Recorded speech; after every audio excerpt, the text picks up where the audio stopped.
नमस्कार दोस्तों, Jharkhand academic council ने मॉडल प्रश्न पत्र जारी कर दिया है। तो आज हम लोग कॉमर्स का अकाउंटेंसी सब्जेक्ट का पूरा सॉल्यूशन आपके पास लेकर आए हैं और पूरा डिटेल स्टडी करेंगे अकाउंटेंसी में। ऐसा नहीं है कि जो अकाउंटेंसी में चूँकि दो एग्ज़ाम होने वाले हैं, ऑब्जेक्टिव मोड में भी और सब्जेक्टिव मोड में भी। तो हम लोग जो आज क्वेश्चन पेपर लेकर आए हैं, मॉडल पेपर, वो ऑब्जेक्टिव मोड का लेकर आए कि ऑब्जेक्टिव में कैसे एग्जामिनेशन होगा और एक मॉडल पेपर दिया गया है कि किस तरह से आपको तैयारी करनी चाहिए। तो झारखंड एकेडमिक काउंसिल ने आपकी तैयारी को लेकर एक मॉडल प्रश्न पत्र जारी किया है कि इस हिसाब से आपका प्रिपरेशन होना चाहिए।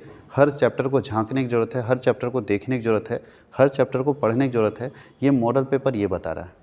तो कैसे हम लोग तैयारी करेंगे, तो आज हम पूरा सॉल्यूशन आपको दे रहे हैं पूरे मॉडल पेपर का। और इसी तरह से ये सीरीज स्टार्ट हुआ है हर मॉडल पेपर का, चाहे वो आर्ट्स का हो, चाहे वो कॉमर्स का हो और चाहे साइंस का हो। हम हर मॉडल पेपर का सॉल्यूशन हम लोग करवाना चाहेंगे इस चैनल के ऊपर।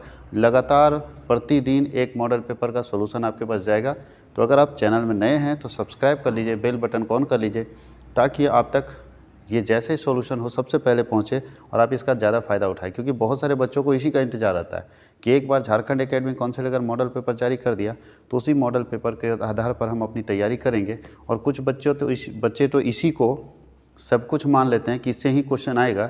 तो देखिए, ध्यान दीजिए, पहले जो मॉडल पेपर जारी होते थे वो 3 सेट होते थे, कभी कभी 5 सेट होते थे। तो 5 सेट जारी होता है तो श्योर रहिएगा कि उसी में से क्वेश्चन आएगा। बट इस बार एक ही सेट जारी हुआ है, तो इससे आपको समझ आना चाहिए कि इससे यही क्वेश्चन आएगा, ऐसा तो नहीं है। क्योंकि अगर यही क्वेश्चन आएगा हो तो साल भर कोई बच्चा पढ़ेगा नहीं, सिर्फ 40 क्वेश्चन का इंतजार करेगा कि 40 क्वेश्चन पढ़ लेंगे तो काम बन जाएगा। तो ये 40 क्वेश्चन कोई संजीवनी बूटी तो है नहीं कि आप पढ़ेंगे और क्लियर हो जाएगा। इसलिए आपको पढ़ना पड़ेगा। ये मॉडल पेपर सिर्फ जस्ट आपको एक आईना दिखा रहा है कि किस तरह से आपकी तैयारी होनी चाहिए, कौन कौन से चैप्टर्स के ऊपर आपको फोकस करना चाहिए, कहाँ से ऑब्जेक्टिव आ सकता है और किस रेंज का ऑब्जेक्टिव आएगा, क्या मॉडल रहेगा, क्या। ये मॉडल पेपर बस उसी के लिए है। अगर कोई स्टूडेंट, मैं फिर बता दूं, अगर कोई स्टूडेंट अपनी तैयारी अच्छे से नहीं किए हैं तो आज भी मैं फिर से अनाउंस कर देता हूं कि कॉमर्स वर्ल्ड हजारीबाग 999 रुपये में 2 महीने के लिए या 3 महीने के लिए, जब तक आपका एग्ज़ाम नहीं होता है, 999 रुपये में कॉमर्स के चारों विषय की तैयारी 999 रुपये में करवाने के लिए ऑनलाइन ऑफर डाला हुआ है। अगर आप इंटरेस्टेड हैं और अभी तक कुछ भी नहीं पढ़ें, चैप्टर बाई चैप्टर सोल्यूशन मिलेगा, चाहे बिजनेस स्टडी का हो, चाहे अकाउंटेंसी का हो, चाहे इकोनॉमिक्स का हो, चाहे एंटरप्रेन्योरशिप का हो, चाहे बीएमटी का हो, पांचों सब्जेक्ट का सॉल्यूशन आपको 999 में मिल जाएगा। तो अगर आप लेना चाहते हैं, इंटरेस्टेड हैं, तो आप प्ले स्टोर में जाकर मेरा एप्लीकेशन इंस्टॉल कर लीजिए। कॉमर्स वर्ल्ड हजारीबाग के नाम से एप्लीकेशन है। आप उसको इंस्टॉल करके और मुझे फ़ोन कर लीजिएगा, वहाँ भी नंबर दिया हुआ और आपके स्क्रीन पर भी ये नंबर दिखेगा। तो आप अपना डिस्क्रिप्शन बॉक्स में जाकर मेरा नंबर देख सकते हैं और वहाँ से मुझे फ़ोन करेंगे, आप पेमेंट करेंगे, मैं यहाँ से जोड़ दूँगा और आपके पास सारे एक्सेस हमारे जो है क्लास के और वीडियोस के पहुंच जाएंगे। साथ ही साथ सिर्फ जैक ने एक मॉडल पेपर जारी किया, हमारे पास 5-7 मॉडल पेपर्स हैं जो हम आपको शेयर कर देंगे। और आप उसको अगर तैयारी करते हैं तो गारंटी है कि उसमें से क्वेश्चन आएगा। क्योंकि अगर 7 मॉडल क्वेश्चन, इसका मतलब है कि 40 × 7, तो 280 क्वेश्चन अगर आप करके जाएंगे तो श्योर रहेगा उसमें से आएगा। लेकिन एक ही कोई मॉडल सेट है 40 क्वेश्चन का और आप सोचेंगे इसको रट्टा मार ले, तो संभव नहीं है। चलिए स्टार्ट करते हैं हम लोग, ज़्यादा समय ना गंवाते हुए। ये देखिए, झारखंड एकेडमिक काउंसिल जो है, झारखंड शैक्षणिक अनुसंधान एवं प्रशिक्षण परिषद रांची झारखंड मॉडल प्रश्न पत्र जारी किया है। 1.5 घंटे का एग्जाम होगा। याद रखिएगा, एग्जाम कितने घंटे का होगा? 1.5 घंटे का होगा। कितने नंबर का एग्जाम होने वाला है? 1.5 घंटे का एग्जाम होने वाला है। फुल मार्क्स 40 है। क्वेश्चन का टाइप क्या है? एमसीक्यू और सब्जेक्ट है अकाउंटेंसी। सामान्य निर्देश है कि टोटल 40 क्वेश्चन रहेंगे। सारे क्वेश्चन का आंसर कंपलसरी रहेगा और सारे क्वेश्चन के लिए 1 नंबर रहेगा। और इसका मतलब है 40 क्वेश्चन इंटू 40 नंबर। प्रत्येक क्वेश्चन में 4 ऑप्शन दिए रहेंगे, जो सही ऑप्शन होगा उसमें टिक करना होगा। गलत अगर आपने जवाब दे दिया तो कोई अंक नहीं कटेगा। इसका मतलब नेगेटिव मार्किंग इसमें नहीं है। नेगेटिव मार्किंग इसमें नहीं है। अब चलिए एक एक करके सारे क्वेश्चन का आंसर हम लोग करना शुरू करते हैं। ध्यान देते जाइएगा, उससे रिलेटेड बहुत सारा इन्फॉर्मेशन और भी रहता है जो हम आपसे शेयर करेंगे और उसके बारे में भी आपको बताएंगे कि क्यों कोई जवाब गलत है और क्यों कोई जवाब सही है, उसके बारे में जानकारी होना चाहिए। तो सबसे पहला क्वेश्चन है, निम्न में से कौन लाभ न कमाने वाली संस्था नहीं है? देखिए कितना घुमा के दिया है। Which of the following is not a for profit organisation. बोलता है इसका मतलब इसमें से कौन ऐसा इंस्टीट्यूशन है जो लाभ नहीं कमाने वाला नहीं है। इसका मतलब सिंपल, लाभ कमाने वाला कौन संस्थान है? बोलता है इसमें कौन संस्थान है जो लाभ नहीं कमाने के लिए बना हुआ है। वो नहीं पूछ रहा है, नहीं कमाने वाला नहीं है। तो ध्यान दीजिएगा, ये नहीं कमाने वाला है, ये भी लाभ नहीं कमाने वाला है, ये भी लाभ नहीं कमाने वाला है। लाभ कमाने वाला अकेला इंस्टीट्यूशन कौन है? मारुति उद्योग। ध्यान दीजिएगा, बहुत सारे लोगों को लग रहा होगा कि सर हॉस्पिटल लाभ नहीं कमाएगा, सबसे ज़्यादा तो लूटता है। सर लूटता अलग बात है, लेकिन ये प्रॉफिट मोटिव ऑर्गेनाइजेशन नहीं होता है, क्लब प्रॉफिट मोटिव ऑर्गेनाइजेशन नहीं होता है, कॉलेज प्रॉफिट मोटिव ऑर्गेनाइजेशन नहीं होता है। तो पूछ रहा है कि नहीं लाभ कमाने वाले संस्था कौन नहीं है, तो इसका मतलब ये है जो नहीं लाभ कमाने वाली संस्था है, नहीं है। बाकी ये नहीं लाभ कमाने वाली संस्था है, ये भी नहीं लाभ कमाने वाली संस्था है, ये भी नहीं लाभ कमाने वाली संस्था है। तो पहला मारुति उद्योग जो नहीं लाभ कमाने वाली संस्था है, इसका मतलब इसको अगर सीधा पूछे ना तो ये पूछ सकता है कि इसमें से कौन लाभ कमाने वाली संस्था है। ये जो क्वेश्चन है ना, इसका मतलब ये हो सकता है कि इसमें से कौन ऐसा है जो प्रॉफिट मोटिव ऑर्गेनाइजेशन है, इसमें से कौन सी ऐसी संस्था है जो प्रॉफिट कमाने के लिए, तो प्रॉफिट कमाने के लिए मारुति उद्योग हो गया, सीमेंट उद्योग, कपड़ा उद्योग, जितना बिजनेस है सब प्रॉफिट के लिए। अब पूरा पूछ रहा है झारखंड एकेडमिक काउंसिल जो है क्या है? Trading organisation. बताइए, झारखंड एकेडमिक काउंसिल जो जैक है वो लाभ कमाने के लिए काम करता है? अगर लाभ कमाने के लिए काम करता है तो उसको ट्रेडिंग ऑर्गेनाइजेशन बोलते हैं। लाभ नहीं कमाने के लिए काम करता है तो उसको नॉन ट्रेडिंग ऑर्गेनाइजेशन बोलेंगे। दोनों तो हो ही नहीं सकता है और इनमें से कोई हो ही नहीं सकता है। लाभ कमाना तो कभी भी झारखंड एकेडमिक काउंसिल का पर्पस रहा ही नहीं है। इसका उद्देश्य है कि झारखंड में जो बच्चे पढ़ रहे हैं स्टेट बोर्ड के अंदर, उनको डिग्री देने के लिए, उनको उनके एग्ज़ाम को कंडक्ट करने के लिए, उनके रूल्स एंड रेगुलेशंस को देखने के लिए एक मॉनिटरी बॉडी बनाई गई है जिसका नाम है झारखंड एकेडमिक काउंसिल, जिसका प्रॉफिट कमाना पर्पस तो नहीं होता है, लाभ कमाना उद्देश्य नहीं होता है। इसका उद्देश्य होता है सर्व करना, स्टूडेंट के लिए वेलफेयर का काम करना, जिसको बोलते हैं। अब चलते हैं थर्ड क्वेश्चन की तरफ। थर्ड क्वेश्चन क्या बोलता है? वो ऊपर जो दो क्वेश्चन हम लोग पढ़े ना, वो अकाउंटेंसी के चैप्टर 1 से क्वेश्चन था, जिसको एनपीओ बोलते हैं, नॉन प्रॉफिट ऑर्गेनाइजेशन बोलते हैं, या नॉट फॉर प्रॉफिट ऑर्गेनाइजेशन बोलते हैं। जो आप अकाउंटेंसी में पढ़ रहे थे तो चैप्टर 1 जो आपका है उससे क्वेश्चन था। अब चलिए चैप्टर 2 जिसको बोलते हैं पार्टनरशिप का फंडामेंटल्स, वहाँ से क्वेश्चन डाला है। बोलता है साझेदारी समझौता हो सकता है, partnership agreement can be. Partnership agreement आप लिखित कर सकते हैं, मौखिक कर सकते हैं, लिखित कर सकते हैं, या दोनों कर सकते हैं। तो सवाल है कि दोनों कर सकते हैं। अगर हम एग्रीमेंट चाहे तो लिख के भी बना सकते हैं, बोल के भी बना सकते हैं, और दोनों बना सकते हैं। तो एग्रीमेंट दोनों हो सकता है, लिखित भी हो सकता है और मौखिक भी हो सकता है। आगे क्वेश्चन बोल रहा है एक सामान्य साझेदारी में साझेदारों की संख्या अधिकतम हो सकती है। In an ordinary partnership minimum number of partner can be. एक पार्टनरशिप में अब देखिए यहाँ वाह रे झारखंड सरकार, झारखंड सरकार के लोगों का कुछ नहीं कहा जा सकता। वाह रे झारखंड एकेडमिक काउंसिल और वाह रे झारखंड के जाने माने तथा कथित प्रसिद्ध शिक्षक। ये क्या किया है देखिए, यहाँ पे पूछता है एक सामान्य साझेदारी में साझेदारों की अधिकतम संख्या पूछ रहा है, और इंग्लिश पढ़िएगा तो बोलता है मिनिमम नंबर बताइए। बच्चा क्या करेगा, अधिकतम लिखे या न्यूनतम लिखे? इन लोगों का कुछ नहीं किया जा सकता। बहुत ही खराब दयनीय स्थिति है। बताइए कि 40 क्वेश्चन भी बनाना था तो 4 महीना से समय ले रहा था, 4 महीना में इसको 40 क्वेश्चन नहीं बन पाए। ऐसे लगता है हड़िया पी के बना रहा था भैया, बड़ा दिक्कत है ये। अब बताओ कन्फ्यूजन क्या करें हम? आप क्या करोगे अगर पूछ दिया कि अधिकतम संख्या कितनी है और यहाँ लिखता है मिनिमम संख्या कितनी है? तो चलो हम दोनों बता देते हैं, आप कंफर्म हो लेना, छोड़ दो झारखंड एकेडमिक काउंसिल को, सत्यानाश होने दो। तो याद रखना कि पार्टनरशिप बिजनेस अगर चलेगा तो उसमें मैक्सिमम जो नंबर ऑफ पार्टनर होंगे वो 50 होते हैं, और मिनिमम जो नंबर ऑफ पार्टनर होते हैं वो 2 होते हैं। कम से कम 2 पार्टनर होना चाहिए और ज़्यादा से ज़्यादा 50 पार्टनर होना चाहिए।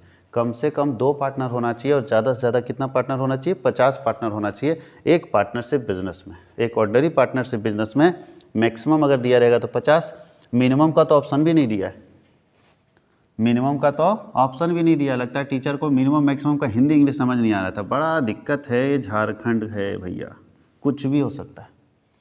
तो यहाँ पे आप मैक्सिमम कर लेना। इंग्लिश वाले भाई साहब लोग, इंग्लिश वाले का कोई भरोसा, वैल्यू नहीं दिया ये लोग।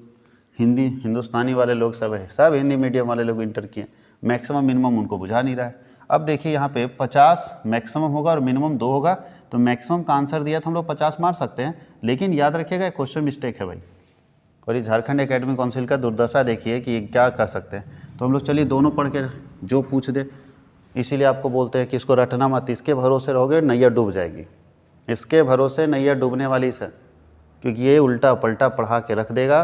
बच्चा इसी को भगवान मानता है कि बस सर एक बार जो आ जाए ना झारखंड एकेडमिक काउंसिल का मॉडल पेपर, सर रट जाएंगे, घोल के पी जाएंगे, कुछ नहीं मिलेगा इससे। अगर नॉलेज चाहिए तो पढ़ना पड़ेगा, बिना पढ़े कोई नॉलेज नहीं मिलेगा। और अकाउंट्स के सेक्टर में तो सर रटने वाला काम नहीं है। आर्ट्स नहीं लिया आपने, आप आर्ट्स नहीं लिए हैं, आप कॉमर्स लिए हैं। टेक्निकल नॉलेज है, कॉमर्शियल नॉलेज है, बिजनेस नॉलेज है। नहीं रहेगा, नहीं पढ़ेंगे, कुछ नहीं कर पाएंगे। चलिए स्टार्ट करते हैं हम लोग आगे। अब अगले क्वेश्चन में देखिए क्या लिखा है। ऐसा 6-7 सत्यानाश है, अकेले ये नहीं है, अभी आगे बता रहे हैं, वेट कीजिए, इंतजार कीजिए। गुडविल इज, गुडविल क्या है? टेंजिबल एसेट है, इंटेंजिबल एसेट है, करंट एसेट है। और देखिए यहाँ नन का स्पेलिंग क्या लिखा है, सो देखिए बहुत सत्यानाश दिखेगा, अभी टेंशन मत लो। तो ध्यान देना है कि गुडविल क्या है? इंटेंजिबल एसेट है। गुडविल क्या है? इंटेंजिबल एसेट है। इससे बेहतर तो हम लोग टेस्ट ले लेते हैं, हर संडे टेस्ट हमारे यहाँ होता है, इससे बेहतर क्वेश्चन हमारे पास रहता है। तो गुडविल है इंटेंजिबल एसेट, याद रखना है। इंटेंजिबल क्यों? क्योंकि गुडविल को देखा नहीं जा सकता, ना छुआ जा सकता है, सिर्फ खरीदा और बेचा जा सकता है। तो अमूर्त का मतलब है, देखिए अमूर्त ही लिखना चाहिए, अचल लिख दिया। अमूर्त संपत्ति होता है।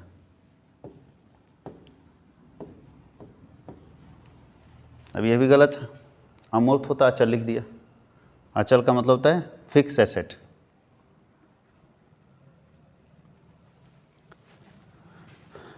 क्या कह सकते हैं झारखंड एकेडमिक काउंसिल का? चलो देखते जाओ, सत्यानाश पे सत्यानाश, स्टूडेंट का पूरा सत्यानाश करके रख देगा ये लोग। अब अमूर्त संपत्ति का मतलब होता है जिसका मूर्त रूप ना हो, जो हमको दिखाई ना दे, जिसको हम देख नहीं सकते, वैसे एसेट्स को इंटेंजिबल बोलते हैं। बट देख नहीं सकते हैं, बट उसको खरीद और बेच सकते हैं, तो ये रियलाइज कर सकते हैं, उसको बेचा जा सकता है। तो गुडविल क्या है? इंटेंजिबल एसेट ही, याद रखना। गुडविल क्या है? Intangible asset. ऐसे बहुत सारा सत्यानाश है। अभी अब आगे बढ़ते जाइए, देखिए कितना सत्यानाश से दर्शन कराते हैं। जय हो झारखंड एकेडमिक काउंसिल।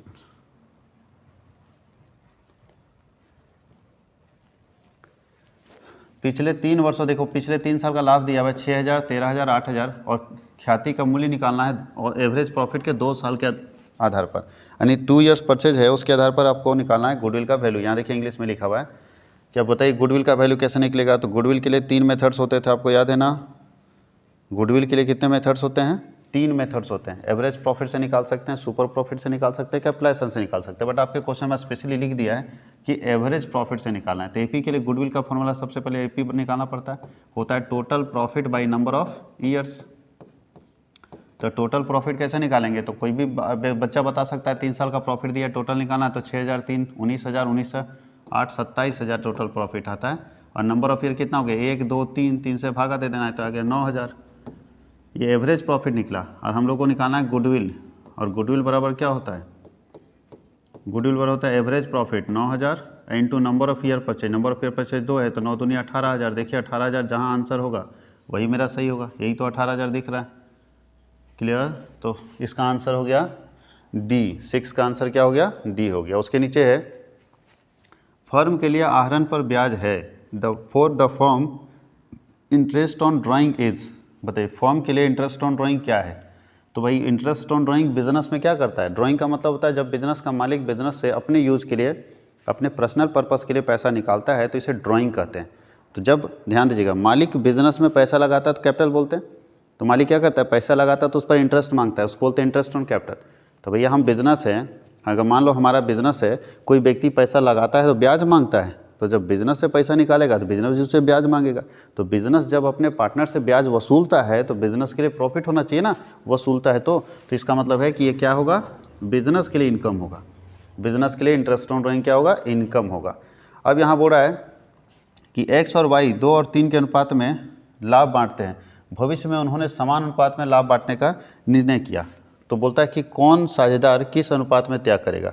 तो ध्यान दीजिएगा, जब पुराना ओल्ड रेशियो मेरा 2:3 है, न्यू रेशियो 1:1 है, तो इसमें से एक ही पार्टनर त्यागेगा। दोनों पार्टनर सेक्रीफाइस नहीं करता, एक त्यागेगा और एक प्राप्त करेगा, यानी एक सेक्रीफाई करेगा, एक गेन करेगा। तो सेक्रीफाइसिंग और गेनिंग का आपको याद होगा, हम लोग यही निकाल लेते हैं। सेक्रीफाइसिंग रेशियो ही हम लोग लगाते हैं, तो बोलता है old ratio minus new ratio.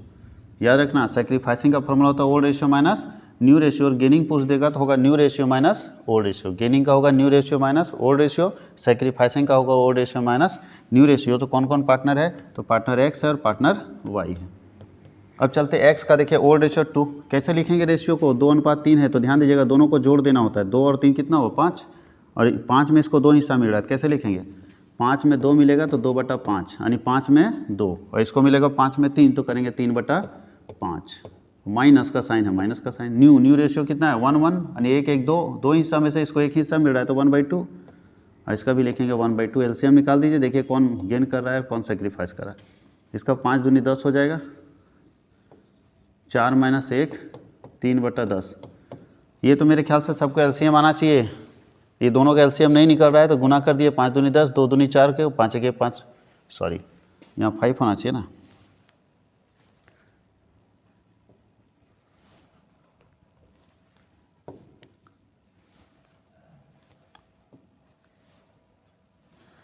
तो बताइए -1 सेक्रीफाइस तो यही कर रहा है, ये गेन कर रहा होगा। चलिए इसका भी देखते हैं। 10 6 - 5 तो यह गया 1/10। ध्यान दीजिएगा जो प्लस वाला होता है उसको हम लोग गेन, जो प्लस वाला होता है उसको हम लोग सेक्रीफाइस बोलेंगे, और जो माइनस वाला होता है उसको गेन बोलते हैं। फॉर्मूला कौन सा लगाएं, सेक्रीफाइस का ना। तो प्लस वाला सेक्रीफाइस हो जाएगा और माइनस वाला क्या हो जाएगा, गेन हो जाएगा। ध्यान दीजिएगा ये उल्टा क्यों किए, क्योंकि हम लोग फॉर्मूला किसका लगाएं, सेक्रीफाइसिंग रेशियो का। जब जिसका फॉर्मूला लगाएं वो मेरा आंसर प्लस में आना चाहिए, तो ये प्लस में आ गया, इसका मतलब ये ठीक है सेक्रीफाइस करा होगा। अब गेन का फॉर्मूला होता है new ratio minus old ratio. ध्यान देना, लगाए हम old ratio minus new ratio, तो जो सेक्रीफाइस करोगे तो सही निकलेगा, प्लस में निकल गया। और गेनिंग रेशियो का होता है new ratio minus old ratio, तो जब उल्टा घटा रहे होंगे किसी को तो माइनस में आएगा ना, तो ये गेन करेगा, ये सेक्रीफाइस करेगा। सेक्रीफाइस वाई किया है 1/10, तो देखिए कहीं लिखा है वाई सेक्रीफाइस 1/10, एक्स सेक्रीफाइस 1/10 गलत, एक्स गेन कर रहा है। वाई सेक्रीफाइस 1/5 गलत है, वाई सेक्रीफाइस कर रहा है बट 1/5 नहीं, वाई सेक्रीफाइस 1/10 बिल्कुल सही है। अब देखिए वाई सेक्रीफाइस का हिंदी क्या लिखा है, लोग।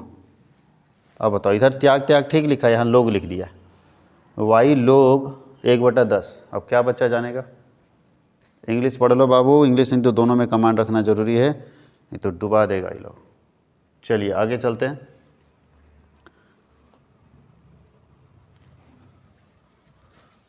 लाभ प्राप्ति अनुपात की गणना की जाती है, gaining ratio is calculated.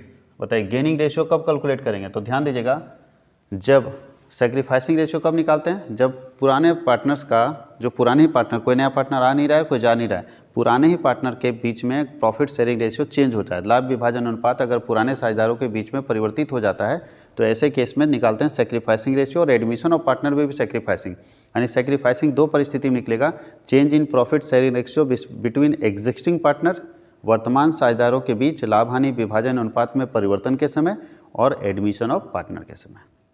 Partner अगर एडमिट करे और पुराने साझेदारों के बीच में लाभ हानि विभाजन का अनुपात जो है वो परिवर्तित हो जाए तो ऐसे केस में निकलता है सेक्रीफाइसिंग रेशियो।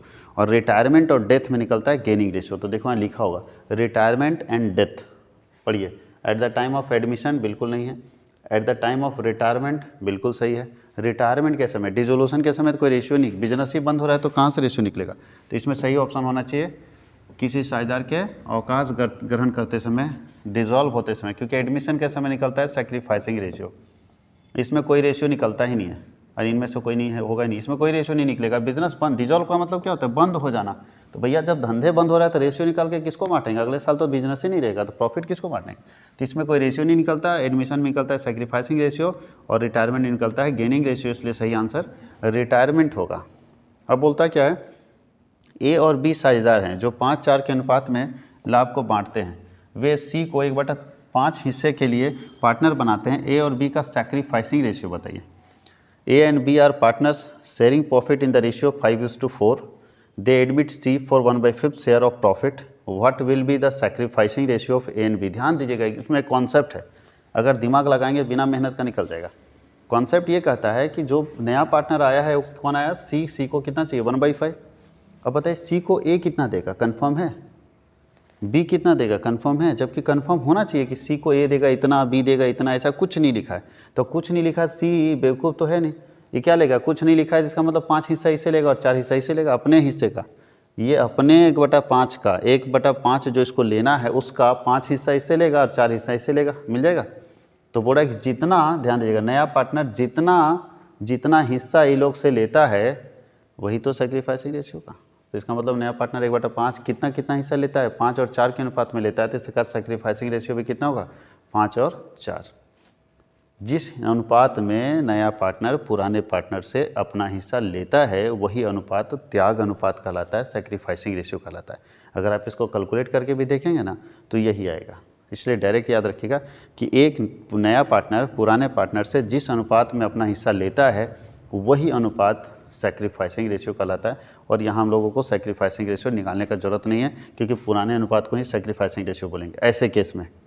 ऐसा केस में जहाँ कन्फर्म ना हो कि नया पार्टनर पुराने पार्टनर से कैसे कैसे पैसा लिया है, वैसे केस में पुराने रेशियो को ही सैक्रिफाइसिंग रेशियो मानेंगे, क्योंकि नया पार्टनर पुराने रेशियो में ही पुराने पार्टनर से अपना हिस्सा लेगा। अब बोलता है कि नए साझेदार के प्रवेश पर क्या होता है। अगर कोई नया पार्टनर एडमिट होता है तो क्या होता है बिजनेस में? नए पार्टनर के एडमिट होने पर क्या होता है? पुराना फर्म डिसॉल्व हो जाता है, पुराना पार्टनरशिप डिसॉल्व हो जाता है, फर्म और पार्टनरशिप दोनों डिसॉल्व हो जाता है, नाइदर फर्म और नॉर पार्टनरशिप डिसॉल्व। बताइए, अगर कोई पार्टनर एडमिट करता है ना तो फर्म डिसॉल्व होने का मतलब समझते हैं धंधा बंद। तो पार्टनर एडमिट करेगा, धंधा बंद कर दोगे? नहीं, गलत बात है। फर्म, जब यहाँ फर्म डिसॉल्व नहीं हो सकता है तो फर्म और पार्टनरशिप तो डिसॉल्व होने का सवाल ही नहीं है। और नाइदर फर्म नहीं, ये भी गलत है। सो सही ऑप्शन बी है। क्यों? क्योंकि ध्यान दीजिएगा, पार्टनरशिप डिसॉल्व हो जाएगा। पार्टनरशिप का मतलब है वो एग्रीमेंट टूट जाएगा। अब सोचिए कि ए और बी दो पार्टनर हैं, ए और बी दो पार्टनर है, इन लोगों के बीच में अपना एक एग्रीमेंट बना हुआ है।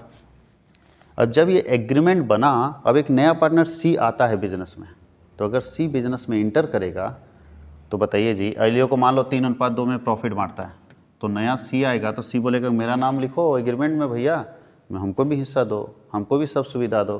तो याद रखिएगा कि एग्रीमेंट क्या करेगा, ये लोग अपना एग्रीमेंट काट देगा, उस जगह पे एक नया एग्रीमेंट बनाएगा। जब भी कोई पार्टनर एडमिट करता है तो पुराने एग्रीमेंट को कैंसिल कर देते हैं और उसके जगह पे एक नया एग्रीमेंट बनाते हैं, और वही कहलाता है पार्टनरशिप का डिसोल्यूशन। तो हम लोग बोलेंगे dissolution of partnership. Partnership dissolve मतलब पार्टनरशिप खत्म हो गया, यानी एग्रीमेंट खत्म हो गया। Change in agreement is known as partnership dissolved. अगर समझौते में परिवर्तन हुआ, एग्रीमेंट में कुछ भी परिवर्तन हुआ, वो सीधा होता है पार्टनरशिप डिसोल्यूशन, कि पार्टनरशिप खत्म हो गया। पार्टनरशिप क्या होता है? Relation between partners. आज ये संबंध है, हमारे एक्स और वाई के बीच में संबंध है कि एक्स 5 हिस्सा लेगा, वाई 3 हिस्सा लेगा। इसको चेंज कर दिया और बोल दिया आप बराबर बराबर लेगा, तो एग्रीमेंट चेंज हो गया ना, मतलब संबंध चेंज हो गया। पहले 5 का हिस्सेदार था, ये 3 का हिस्सेदार था, अब बराबर का हिस्सेदार हो गया। तो बोलता है change in agreement between partners is known as dissolution of partners. अगर दो साझेदारों के बीच ठहराव में, एग्रीमेंट में परिवर्तन हो जाता है तो ऐसे केस को साझेदारी का समापन कहते हैं। साझेदारी, फर्म नहीं, फर्म मतलब बिजनेस होता है, साझेदारी मतलब रिलेशन होता है। तो बोलता है रिलेशन अगर खत्म हो गया ना तो उसको बोलते हैं पार्टनरशिप का डिसोल्यूशन।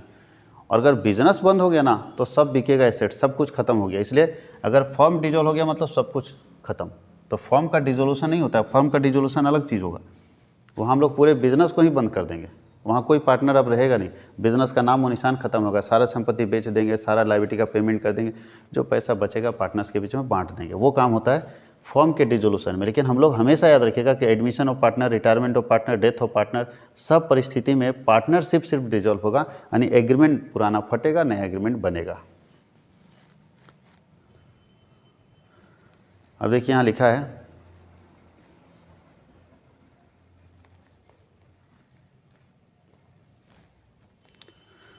ABC का रेशियो दिया 5:3:2 के अनुपात में लाभ बांटते हुए साझेदार हैं। ए रिटायर करता है और बोलता है गेनिंग रेशियो निकालिए। इतना आसान है कि क्या बताएं, अगर आप पढ़े हैं तो तुरंत निकल जाएगा।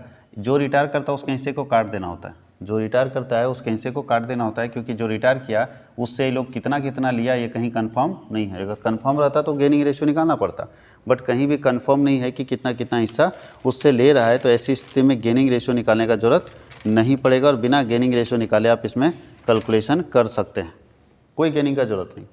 अब सवाल ये है कि जो रिटायर होता है ना उसका हिस्सा सीधा काट देते हैं और जो बचता है वही गेनिंग रेशियो भी होता है और वही न्यू रेशियो भी होता है। यहाँ गेनिंग रेशियो अगर पूछेगा तो भी तुम्हारा 3:2 हो जाएगा और न्यू रेशियो अगर पूछेगा तो भी तुम्हारा 3:2 हो जाएगा। तो पूछ रहा है गेनिंग रेशियो, तो गेनिंग रेशियो 3:2, न्यू रेशियो भी पूछता तो 3:2 ही होता। फिर से याद रखना है, जब कोई पार्टनर रिटायर करता है तो और रिटायर करने वाला पार्टनर अपना हिस्सा किसको किसको छोड़ के जाएगा ऐसा कहीं कंफर्म है? एक किसको देगा? एक आखिर बिजनेस से जाएगा तो अपना हिस्सा किसी न किसी को देगा, एक बी को कितना देगा, सी को कितना देगा, कहीं कंफर्म नहीं। तो कुछ भी कंफर्म नहीं होता है तो ऐसे स्थिति में जो रिटायर पार्टनर होता है उसके हिस्से को काट देते हैं और उसके हिस्से को बाकी पार्टनर अपने रेशियो में बांट लेगा। इसलिए जो बाकी बचा हुआ रेशियो होता है उसी को न्यू रेशियो भी बोलते हैं और उसी को हम लोग गेनिंग रेशियो भी बोलते हैं। तो यहाँ पे आंसर होगा गेनिंग रेशियो का 1। सिर्फ आंसर करने से फ़ायदा नहीं होगा। बहुत बच्चे सपना देखते हैं कि सर किसी तरह से एक बार आंसर कर लेंगे ना तो आसान हो जाएगा। आंसर से कोई बेनिफिट नहीं, आपको समझना है कंटेंट को, क्योंकि ज़रूरी नहीं कि यही जो क्वेश्चन हम लोग बना रहे हैं वही क्वेश्चन पूछें, ऐसा ज़रूरी नहीं। और याद रखना है आज हम लोग 20 क्वेश्चन करेंगे और 20 क्वेश्चन कल के क्लास में करेंगे, तो आपके पास ये कंटेंट अवेलेबल होगा लगातार, तो आप जुड़े रहेंगे तो फ़ायदा होगा। तीसरा क्वेश्चन बोल रहा है 13वां नंबर, RST का पुराना लाभ विभाजन अनुपात 2:2:1 है। 3 पार्टनर है RST जिनका रेशियो है 2:2:1। S रिटायर होता है, रिटायरमेंट के बाद उसका लाभ विभाजन अनुपात जो है वो कितना है। यानी ध्यान दीजिएगा, RST पुराना रेशियो दिया हुआ, S रिटायर हो गया तो S के बाद कौन कौन बचा, R और T का बचा, तो R और T का रेशियो हो गया 2:1। तो बोलता है कि आप गेनिंग रेशियो निकालिए। तो गेनिंग रेशियो का फॉर्मूला क्या होता है, गेनिंग रेशियो बराबर हम लोग यहाँ पे निकाल देते हैं। गेनिंग रेशियो बराबर होता है new ratio minus old ratio. अब ध्यान दीजिए R और T, क्योंकि S तो रिटायर हो रहा है तो R और T का देखते हैं। तो न्यू रेशियो कितना है इनके बीच में, 3:2। कैसे लिखेंगे, 3 और 2 5, तो 5 में 3 हिस्सा कैसे लिखेंगे, 3/5, और 5 में 2 हिस्सा 2/5 माइनस ओल्ड रेशियो। तो ओल्ड रेशियो में ध्यान दीजिएगा R का कितना है, पहले देखिए 2 2 4 और 1 5, 2 2 4 1 5, तो उसमें R का हिस्सा कितना होगा 2/5 और T का हिस्सा कितना होगा, T लास्ट वाला है ना 1/5। ध्यान दीजिएगा ठीक से कैसे कैसे लिखाया। सबसे पहले न्यू रेशियो, तो न्यू रेशियो में 3 और 2 5 हिस्सा, 5 में 3 हिस्सा इसका, 2 हिस्सा इसका, तो इसको लिखेंगे 3/5, इसको लिखेंगे 2/5, यानी 5 में 3 5 में 2, तो 3/5 2/5। न्यू रेशियो हो गया 2 2 4 1 5। तो जब 5 टोटल आता है तो उसमें से ध्यान दीजिएगा किसका लेना, R का लेना, R पहला पार्टनर है तो 2/5, और T का लेना लास्ट पार्टनर है तो 1/5। अब इसका एलसीएम ले लीजिए, तो इसका एलसीएम डायरेक्ट अगर हम कर दें तो कितना आना चाहिए, इसका 5 आएगा, 3 - 2 करेंगे तो 1/5 आ जाएगा, इसका 5 आएगा,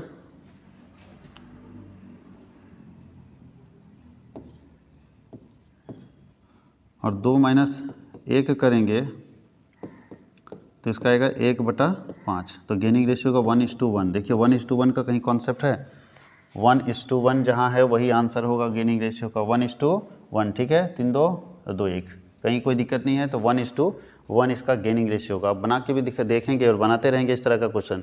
इसका मतलब sacrificing, gaining, new ratio, old ratio, ये सब के ऊपर आपका कमांड होना चाहिए। लिख लिए, आगे बढ़े। अब देखिए 40 नंबर क्वेश्चन बोलता है कि किसी साझेदार के अवकाश ग्रहण करने पर ख्याति का लेखांकन किस प्रकार किया जाएगा। अगर कोई पार्टनर रिटायर होता है तो गुडविल का एंट्री क्या करते थे, याद रखिएगा जब भी कोई पार्टनर रिटायर होता है तो गुडविल का एंट्री होता है, गेनिंग पार्टनर गेनिंग को डेबिट करेंगे और to sacrificing partner SP, GP और SP करना है, याद रखना। तो देखिए कहाँ पे है, सैक्रिफाइसिंग की जगह रिटायर पार्टनर भी लिख सकते हैं RP, तो ये तो है नहीं। ये देखिए यहाँ पे gaining partner capital account debit to retiring partner, gaining partner capital account debit to retiring partner, इसका एंट्री होगा। जब भी कोई पार्टनर रिटायर करता है तो गुडविल के डिस्ट्रीब्यूशन के लिए, गुडविल के अकाउंटिंग ट्रीटमेंट के लिए हम लोग जो एंट्री करते हैं वो एंट्री होता है gaining partner capital account debit to retiring partners capital account. जो रिटायर करेगा उसके कैपिटल को क्रेडिट करेंगे। क्यों क्रेडिट करेंगे, क्योंकि रिटायर करने वाले को गुडविल चाहिए ना, तो इसको देंगे, और जो भैया फ़ायदा कमाया है बचा हुआ पार्टनर है वो गुडविल देगा तो उसको डेबिट कर देंगे।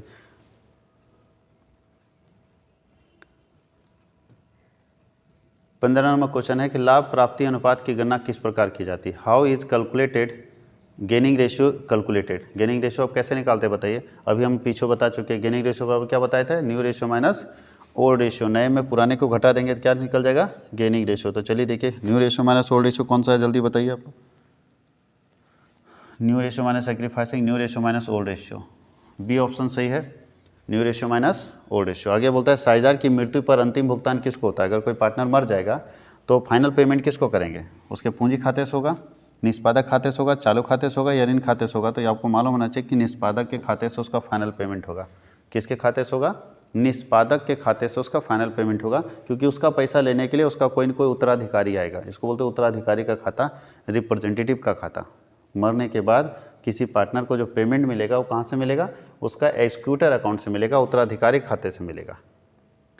बोलता है पुनर्मूल्यांकन खाता किस समय तैयार किया जाता है। रिवैल्यूएशन अकाउंट कब कब बनाते हैं, तो अगर आप सही से पढ़े होंगे तो बता सकते हैं। रिवैल्यूएशन अकाउंट एडमिशन में पढ़े थे, एडमिशन ऑफ पार्टनर में, रिटायरमेंट में पढ़े, डेथ में भी पढ़े हैं, इस तीनों में बनाया जाता है। इसका मतलब सभी। ध्यान दीजिएगा कब बनाया जाता है, तो जब भी पार्टनरशिप, फर्म नहीं, पार्टनरशिप डिसॉल्व होगा यानी चेंज इन एग्रीमेंट होगा, जब जब एग्रीमेंट चेंज होगा वैसे वैसे केस में आपको रिवोल्यूशन बनाना पड़ेगा। जब जब एग्रीमेंट चेंज होगा यानी जब जब पार्टनरशिप का डिसोल्यूशन होगा, जब जब साझेदारी का समापन होगा, हर परिस्थिति में आपको रिवोल्यूशन बनाना पड़ेगा। क्या क्या होगा बता देते हैं। Change in profit sharing ratio of existing partner, आपका चैप्टर भी है। अगर पार्टनरशिप में आप देखेंगे तो एक चैप्टर मिलेगा तीसरा या चौथे नंबर में, अलग अलग बुक में अलग अलग नंबर होता है। वर्तमान साझेदारों के बीच लाभ हानि विभाजन अनुपात में परिवर्तन, उसमें भी बनेगा रिवोल्यूशन। फिर एडमिशन ऑफ पार्टनर में बनेगा, फिर रिटायरमेंट ऑफ पार्टनर में बनेगा, फिर डेथ ऑफ पार्टनर में बनेगा। हर बार आपको अपना रिवोल्यूशन अकाउंट बनाना ही पड़ेगा। अब लिखा है कंपनी के आर्थिक चिट्ठे के संपत्ति पक्ष में चालू संपत्ति में शामिल होता है। अभी इसका इंग्लिश पढ़ लेते हैं। Current asset of the asset side of the balance sheet of a company, इसमें से कौन करेंट एसेट है बताइए, जो कंपनी के बैलेंस शीट में करेंट एसेट माना जाता है।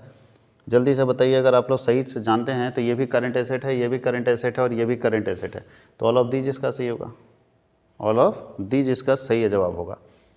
अब चलते हैं हम लोग द आइडल लिक्विड रेशियो। एक आइडल लिक्विड रेशियो क्या होना चाहिए, आदर्श अनुपात क्या होना चाहिए, तो ध्यान दीजिएगा। आप लोगों को बताया गया था लिक्विड रेशियो का आइडल रेशियो क्या होता है। लिक्विड रेशियो को ही हम लोग बोलते हैं, आप लिक्विड रेशियो अगर नहीं जानते तो इसी को क्विक रेशियो बोलते हैं।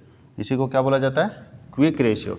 और क्विक रेशियो का आइडल अनुपात होता है, इसी को बोला जाता है क्विक रेशियो, और उसका आइडल अनुपात होता है 1:1। तो लिक्विड रेशियो का भी 1:1 होगा ना।